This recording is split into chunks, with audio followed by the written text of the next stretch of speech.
تو ان ساری چیزوں کو اور مختلف اس پہلو سے جتنی بھی چیزیں ہمارے سامنے آتی ہیں ان کو دیکھ کر ہمیں خارج پر نظر ڈالنی چاہیے، اور جب ہم خارج پر نظر ڈالیں گے تو ایک ایک چیز ہمارے لیے علم کا سامان بنے گی۔ علم کا سامان کس پہلو سے، جو اس کو میں نے نمبر 2 میں بیان کیا ہے کہ پہلے ان کا تعین کریں اور پھر ان نشانیوں کو اپنے لیے انذار اور یاد دہانی کا سبب بنائیں۔ یعنی جو کچھ بھی آپ کے خارج میں پایا جاتا ہے، وہ خارج جس سے آپ اٹریکٹ ہوتے ہیں، تو وہ اس کو اپنے لیے انذار اور یاد دہانی کا باعث بنائیں، اور اس کے نتیجے میں یہ دو باتیں بنیادی طور پر آپ کو اس سے لرن کرنی چاہیے کہ نمبر 1 یہ کہ اختیار مطلق جو ہے، تمام جو کچھ بھی کائنات میں میرے وجود سے باہر پایا جاتا ہے، اس کا اختیار مطلق، کامل اختیار پروردگار عالم کے پاس ہے۔ اس کا ادراک کرنا چاہیے۔ ہوا چلے تو ادراک کرنا چاہیے، سورج نکلے تو ادراک کرنا چاہیے، کوئی اور دنیا کے اندر بڑا واقعہ ہو تو اس کی طرف متوجہ ہو کر اس کو اپنے شعور کے اندر داخل کرنے کی کوشش کرنی چاہیے، اور اسی طرح اپنے لیے، اپنی ذات کے لیے ایک انذار کی کیفیت پیدا کریں، یعنی انذار کی کیفیت خدا کے اور قیامت کے ساتھ یہ بھی دیکھنا چاہیے کہ محض اللہ تعالیٰ کا اختیار مطلق نہیں ہے، بلکہ اللہ تعالیٰ نے وہ دن مقرر کیا ہوا ہے جس میں میری بھی حاضری ہونی ہے اور کائنات کی ان تمام چیزوں کا کوئی نہ کوئی انجام ہونا ہے، ایک دن وہ واقعہ ہونا ہے، جیسے کہ آفاق کی مختلف نشانیوں کا ذکر ہوا ہے۔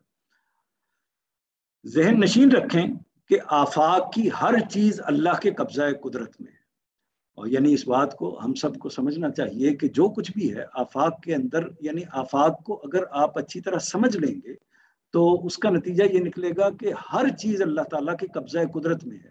ذہن نشین رکھنے کا کیا مطلب ہے؟ یہ میں بھی جملہ بولتا ہوں، آپ بھی جملہ بولتے ہیں، ہر شخص یہ جملہ بولتا ہے کہ ہر چیز اللہ تعالیٰ کے قبضہ قدرت میں ہے، لیکن اس کا باقاعدہ شعور ہونا چاہیے، اسے ہمارے دل اور دماغ کا حصہ بننا چاہیے۔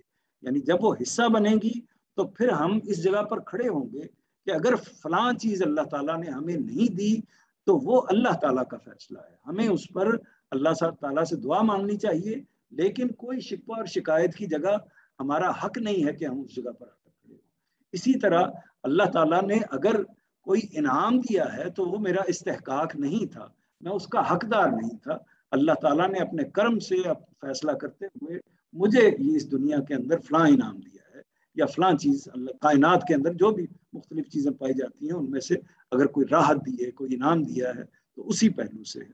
تو ہر چیز کو کنسنٹریٹ کر کے جب ہم اس پہلو سے غور کریں گے تو ہر لمحہ، ہر وقت، ہر جو ایک طریقے سے کہنا گزرنے والا کوئی نہ کوئی گھنٹہ ہمارے لیے اللہ تعالیٰ کی یاد کا سامان پیدا کرے گا، ہمارے لیے اس واقعے کی، یعنی قیامت کے واقعے کی یاد دہانی کا سامان پیدا کرے گا۔ تو اس کی کوشش کریں گے، جتنی زیادہ کوشش کریں گے وہ ہمارے لیے اپنے انجام کے پہلو سے مفید ہوگا۔ اگلا جو نقطہ ہے وہ یہ ہے کہ پورے شعور کے ساتھ فیصلہ کریں کہ ہمیں خود کو کس گروہ کے ساتھ کھڑا، یعنی کیا اس گروہ کے ساتھ جس کے پاس اپنی صفائی کے لیے کوئی عذر نہیں ہوتا، یا کیا اس گروہ کے ساتھ جو انذار اور یاد دہانی کی ہر بات کی طرف متوجہ ہوتا ہے۔ یعنی دو گروہ متعین کر دیے ہیں ان آیات کے اندر۔ ایک گروہ ہے وہ ہے جن کے لیے اللہ تعالیٰ کی آیات آتی ہیں، اللہ کی نشانیاں آتی ہیں، آفاق کے اندر سے بھی، انفس کے اندر سے بھی، اور وہ نشانیاں جب آتی ہیں تو وہ کچھ لوگوں کے لیے اتمام حجت کا ذریعہ بنتی ہیں۔ اصل میں انہوں نے اپنے دل دماغ کو، اپنے ذہن کو، اپنے عقلوں کو بند کر رکھا ہوتا ہے، تو وہ ایک طریقے سے ان کے لیے اتمام حجت کا ذریعہ بن جاتی ہیں، گویا کہ ان تک بات آخری درجے میں بھی پہنچ گئی لیکن انہوں نے اس بات پر کان نہیں دھرے، تو ان پر تو اتمام حجت ہو گیا۔ اور جن کو انذار ہوا ہے، یعنی ان کو یاد دہانی ہوئی ہے، انہوں نے سمجھنے کی کوشش کی ہے، ان کو پانے کی کوشش کی ہے، اپنے آپ کو متنبع کرنے کی کوشش کی ہے، تو کون سی جگہ ہے جو ہم نے لینی ہے؟ تو یہ اپنے لیے فیصلہ کریں کہ ہم کو وہ والی جگہ نہیں لینی۔ ہر جو آنے والی انذار کی چیز ہے یا ہر جو آنے والی اللہ تعالیٰ کی نشانی ہے، اس کے حوالے سے ہمیں وہ پوزیشن لینی ہے جو پوزیشن انذار کی طرف متوجہ ہونے والا جو انسان ہے وہ لیا کرتا ہے۔ تو ہمیں اس گروہ کے ساتھ کھڑے ہونا۔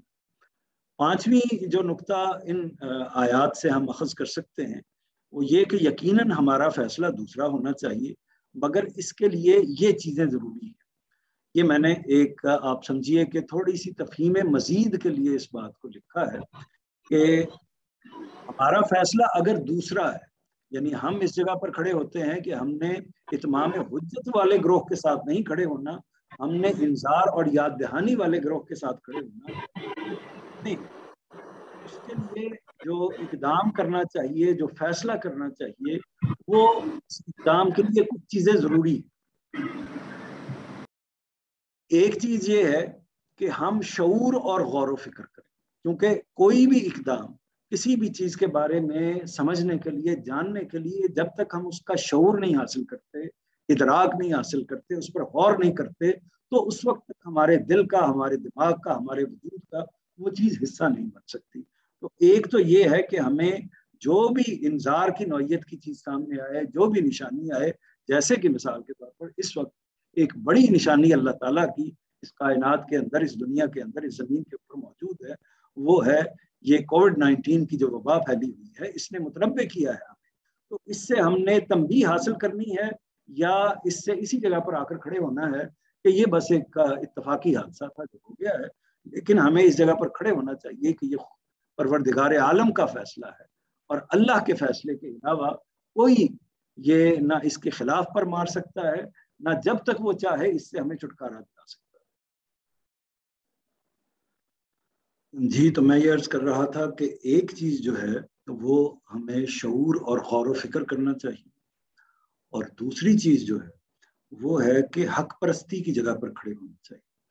یعنی ہم شعور اور غور و فکر کا جب راستہ اختیار کرتے ہیں تو ہمیں یہ معلوم ہوتا ہے کہ یہ چیز جو ہے درست ہے اور یہ چیز جو ہے غلط ہے، یہ حق ہے اور یہ باطل ہے. تو اس وقت ہمارے ساتھ کئی اور آلائشیں لاحق ہو جاتی ہیں.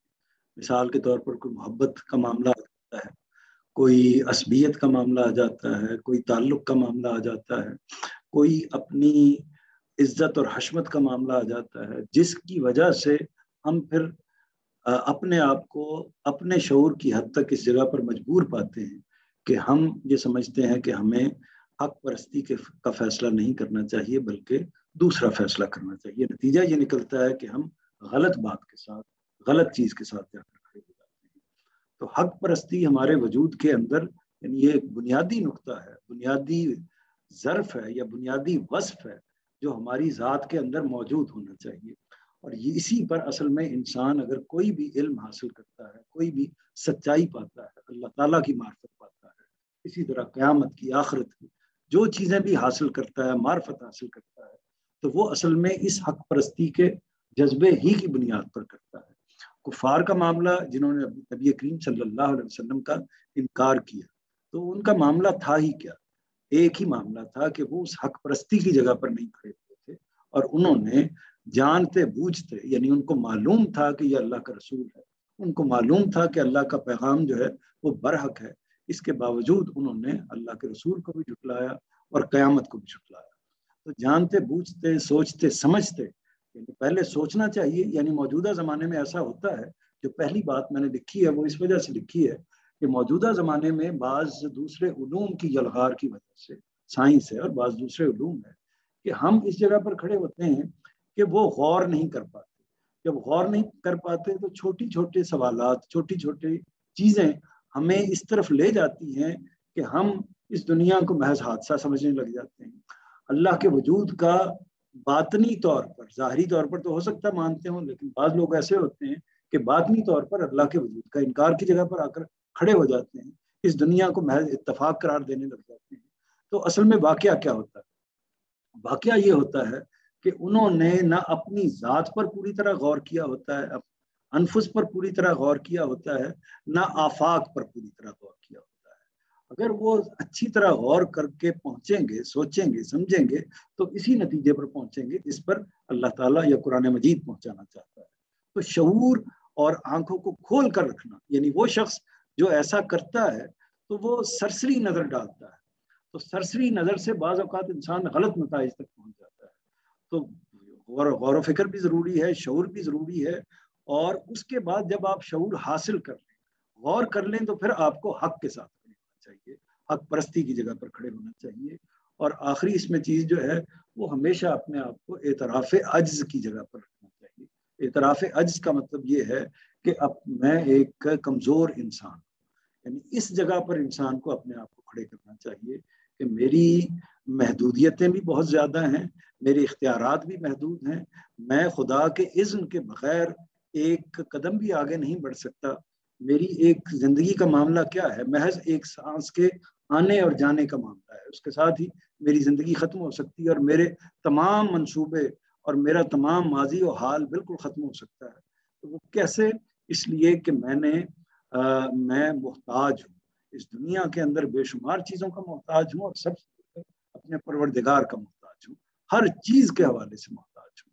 تو یہ جو اعتراف عجز ہے، یہ اگر انسان کرتا ہے، یعنی اپنی عاجزی کی جگہ پر کھڑا ہوتا ہے، تو اس کا نتیجہ یہ نکلتا ہے کہ اس کو حق کی معرفت زیادہ تیزی کے ساتھ، جلدی کے ساتھ حاصل ہوتی ہے، کیونکہ اس نے سب سے بڑے حق کو پہچان لیا، اور وہ حق یہ ہے کہ میری کوئی حیثیت نہیں ہے، میں بہت محدود اور کمزور اور ناتواں انسان ہوں۔ اس کا اعتراف اس کو کرنا چاہیے۔ تو یہ چند چیزیں ہیں جو ہمارے لیے کے حوالے سے آپ کے سامنے آ گئی۔ اگر موقع ہوا تو ہم آگے بڑھیں گے، لیکن یہاں اب ہم روک کے اس حصے پر اگر کوئی سوالات ہیں تو ان کو ڈسکس کریں۔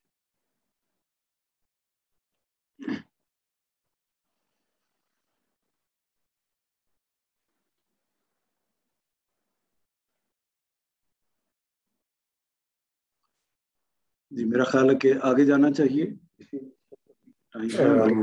منظور صاحب ہاں جی، کوئی 14 منٹ ہیں جی، تو ہم ابھی آگے اگلے حصے کو بھی کوشش کرتے ہیں جتنا اس میں پڑھا جا سکا۔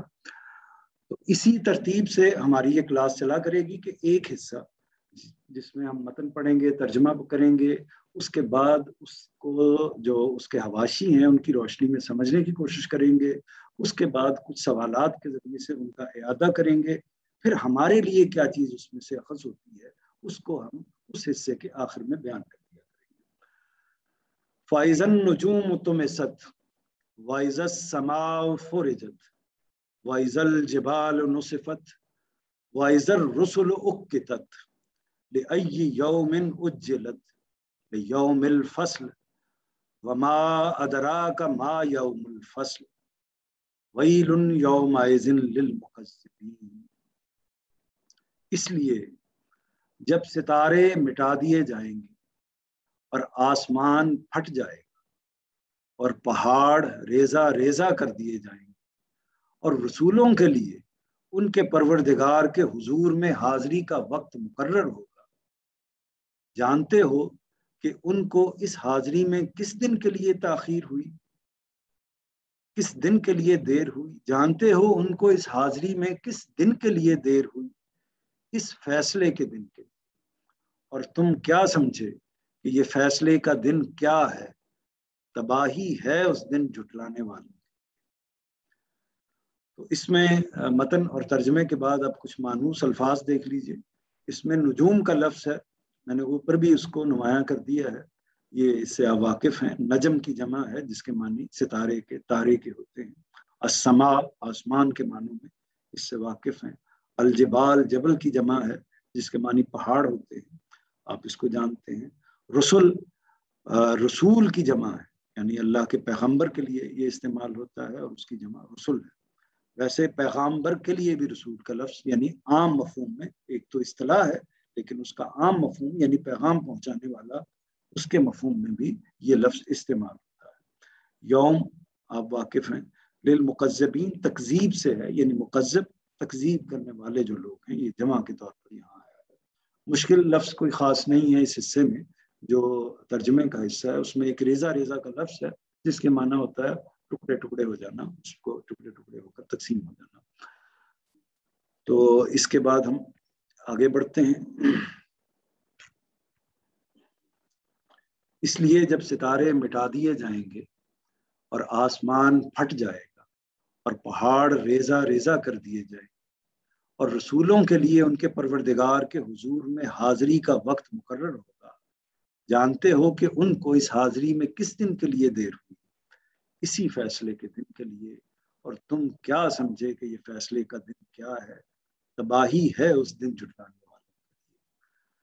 حاضری کا وقت مقرر ہوگا۔ اس پر جو ان کا نوٹ ہے استاد گرامی کا وہ یہ ہے کہ اصل الفاظ ہیں اذر رسل اقتت، یہ اقتت در حقیقت وقتت ہے۔ رسولوں کی جس حاضری کا اس میں ذکر ہوا ہے وہ اس لیے ہوگی کہ اپنی قوموں کے سامنے وہ یہ بتائیں گے کہ انذار کی جو ذمہ داری انہیں سونپی گئی تھی وہ انہوں نے پوری کی یا نہیں، اور پوری کی تو قوموں کی طرف سے انہیں کیا جواب ملا۔ تو یہ ظاہر ہے کہ آپ اس دن کا ایک اندازہ اس سے کر سکتے ہیں کہ جس دن انبیاء بھی اللہ تعالیٰ کے حضور میں حاضر ہوں گے، اور جس طرح باقی انسانوں کو حاضری کے لیے پیش کیا جائے گا، اسی طرح جن جن لوگوں کو، جن جن ہستیوں کو، بالخصوص اللہ کے رسولوں کو، یہاں کا ذکر ہے کہ جب اللہ کے رسولوں کو یہاں دنیا میں بھیجا گیا تو انہیں کچھ ذمہ داریاں دی گئی۔ یہ ذمہ داری دی گئی کہ وہ اپنی قوم کو انذار کریں اور اللہ کا جو پیغام ہے اس کو بے کم و کاست، کسی کمی، کسی اضافے کے بغیر، حرف بحرف اسی طرح انسانوں تک پہنچا دیں، اور اس میں ان کی طرف سے کوئی کمی نہیں ہونی چاہیے۔ اسی وجہ سے خطبہ حجۃ الوداع میں نبی کریم صلی اللہ علیہ وسلم نے لوگوں سے سوال پوچھا تھا کہ کیا میں نے دین پہنچا دیا؟ تو سب لوگوں نے اس پر پوری شان کے ساتھ جواب دیا کہ ہاں آپ نے دین پہنچا دیا۔ آپ نے 3 دفعہ یہ سوال پوچھا۔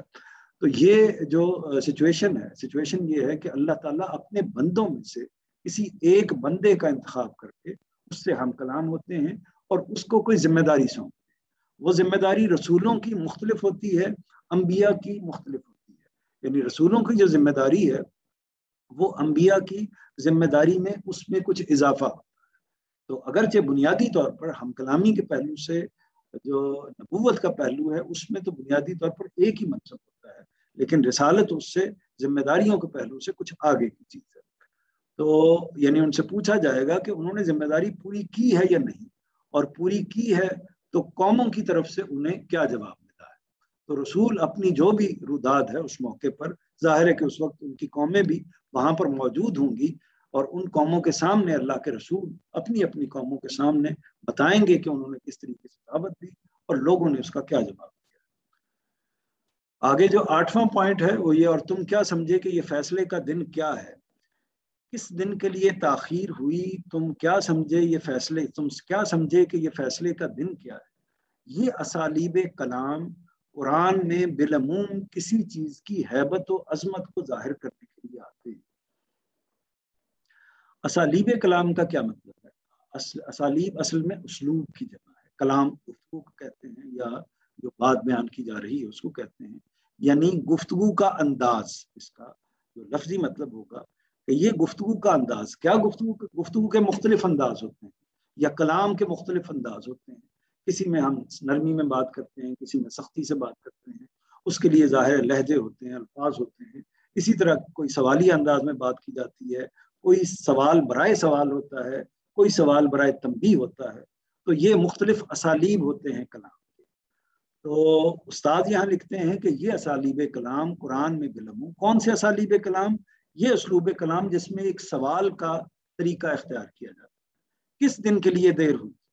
تم کیا سمجھے کہ یہ فیصلے کا دن کیا ہے؟ تو یہ اصل میں یہ کوئی سوال برائے سوال نہیں، بلکہ تنبیہ ہے۔ اسی طرح جیسے کہ ہم اور بھی قرآن مجید کے، جیسے انہوں نے ذکر کیا ہے کہ قرآن مجید کے اور بھی کئی مقامات پر یہ ہے، جیسے القاریہ ملقاریہ وما ادراک ملقاریہ۔ تو یہ وہی اسلوب ہے، یہاں بھی استعمال کیا گیا ہے۔ تم کیا جانو جو ہے وہ دہکتی ہوئی آگ وہ کیا ہے، تو یا کھٹکھٹانے والی وہ کیا ہے۔ کیا سمجھے کہ یہ فیصلے کا دن کیا ہے؟ یہ اسالیب کلام قرآن میں بالعموم کسی چیز کی ہیبت و عظمت کو ظاہر کرنے کے لیے آتے ہیں۔ 9واں پوائنٹ جو ہے وہ تباہی ہے اس دن جھٹلانے والوں کے لیے۔ اس پر جو استاد کا نوٹ ہے وہ اس کو پڑھ لیتے ہیں کہ ترجیح کا یہ جملہ اذا کا جواب نہیں ہے۔ اذا کا جواب ان آیتوں میں شرط ہی سے واضح ہے، چنانچہ حذف کر دیا ہے۔ اس جملے کی حیثیت یہاں اپنے ما قبل سے گہرے ربط کے باوجود ایک مستقل جملے کی ہے۔ اس سورہ کے تقریباً ہر پیرے کے بعد یہ بالکل اسی طرح آیا ہے، اور اس کے نتیجے میں اتنے مختلف پہلوؤں کا جامع بن گیا ہے کہ موقع و محل کی مناسبت سے ہر جگہ اپنا ایک خاص مفہوم رکھتا ہے۔ اس بات کو